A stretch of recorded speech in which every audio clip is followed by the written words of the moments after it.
Good morning, girls and boys. Today I have another Bible story for you about David. Now remember that God had chosen Saul to be the king of Israel first, but Saul was a bad king. He disobeyed God. So God told Samuel to anoint David with oil to show him that God was going to make him king in place of Saul someday. God wanted David to be the king because he was a man after God's own heart. But how was God going to get David to be ready to be the king? He was just a shepherd boy at the time. So here's what God did. First, he sent an evil spirit into King Saul so that he was often angry. And King Saul heard that David was skilled at playing a harp, so he had David brought to his palace to play soothing music for him. God arranged for David to observe how to be king by living in the palace. Then last week, remember, God enabled David to kill Goliath, the Philistine giant. Now everybody in Israel heard about the brave man named David. Women even made up a song when the army returned from battle. It went like this: Saul has killed his thousands, but David has killed his tens of thousands. David was now respected as a warrior even more than the king himself. Now, boys and girls, how would you have felt if you were King Saul? Yeah, I think you would be jealous, and that's just how King Saul felt. King Saul could also see that the Lord was with David, and he was afraid that David would replace him as the king. Now, after David had killed Goliath, Saul kept him at the palace, and one day David was playing his harp because the king was in one of his bad moods, and King Saul was thinking to himself, David is more popular than me. David's a better fighter than me. I hate King David. I hate David. I want to kill David. And Saul had a spear in his hand, and he threw it at David to kill him. So there's the spear. But David ducked just in time so the spear missed him. And after that, David knew that Saul was jealous of him, so he needed to run away from Saul so he wouldn't get killed. So for many years, King Saul and his men chased David to try to kill him.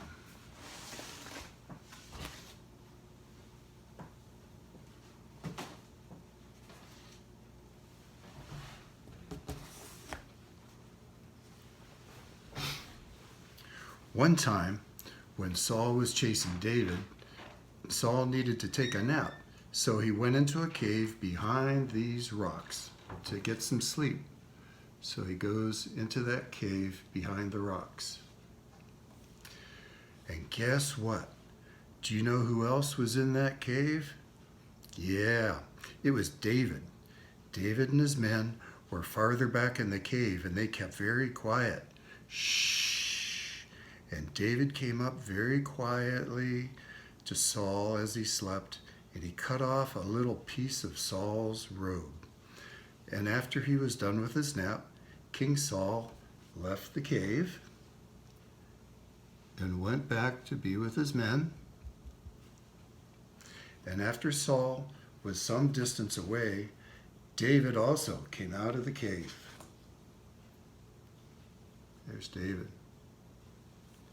And David called out, "My lord, the king!" And he bowed down before the king. And David also called out, "O king, why do you believe some of your men who say, 'I want to hurt you'? That is not true. Today I was in the cave with you, and I cut off this piece of your robe. The men with me urged me to kill you, but I wouldn't do it. I will not hurt the king, because God anointed you to be the king, and I must respect that you are the king." And David also made a promise to King Saul, that he would never hurt him or any of his descendants. Now, boys and girls, we heard in our story today that David respected King Saul because God had made him the king. And David was a very godly man, wasn't he? He really was a man after God's own heart. Now, in the same way, boys and girls, you need to respect and obey your parents because God has placed them over you. Even though you are young, you can be godly too. So I have a memory verse for you about that.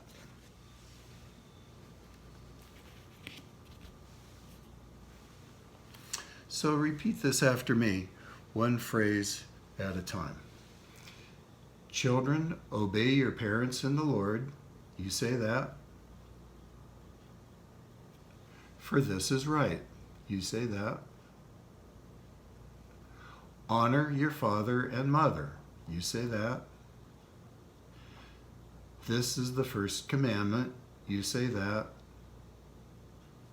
With a promise. You say that. That it may go well with you. You say that. And that you may live long in the land. You say that. And you'll find that in the Bible in Ephesians 6, 1 through 3. You say that. Let's do it again. Children, obey your parents in the Lord. Say that. For this is right. For this is right. Say that. Honor your father and mother. Say that. This is the first commandment. Say that. With a promise. Say that. That it may go well with you. Say that. And that you may live long in the land. Say that. Ephesians 6, 1 through 3. And say that. And the last time, the whole thing. Say it with me. Children, obey your parents in the Lord, for this is right. Honor your father and mother. This is the first commandment with a promise, that it may go well with you and that you may live long in the land. Ephesians 6, 1 through 3. And girls and boys, I understand you don't always want to obey your parents. I didn't when I was a boy. And you might think in your heart, I don't want to do what my mom and dad are telling me to do. I'll be happier if I get my own way. But girls and boys, disobeying your parents won't make you happy. It hurts your relationship with your parents, and that will make you feel bad inside. The way to be happy is to obey your parents and have a good relationship with them. And that's just what our memory verse today said. Children, obey your parents in the Lord, that it may go well with you, and that you may live long in the land. And the same thing is true about our relationship with God. You might say the very same thing in your heart like this. I don't want to do what the Lord tells me to do. I'll be happier if I get my own way. Now, if you say that in your heart, it's a really big mistake. You'll never be truly happy and peaceful in your heart if you don't have faith in the Lord and really want to obey Him. This is so important. So talk about it with your mom and dad, and they'll help you learn to obey the Lord as you should. So have a great day, and we'll have another story about David next week.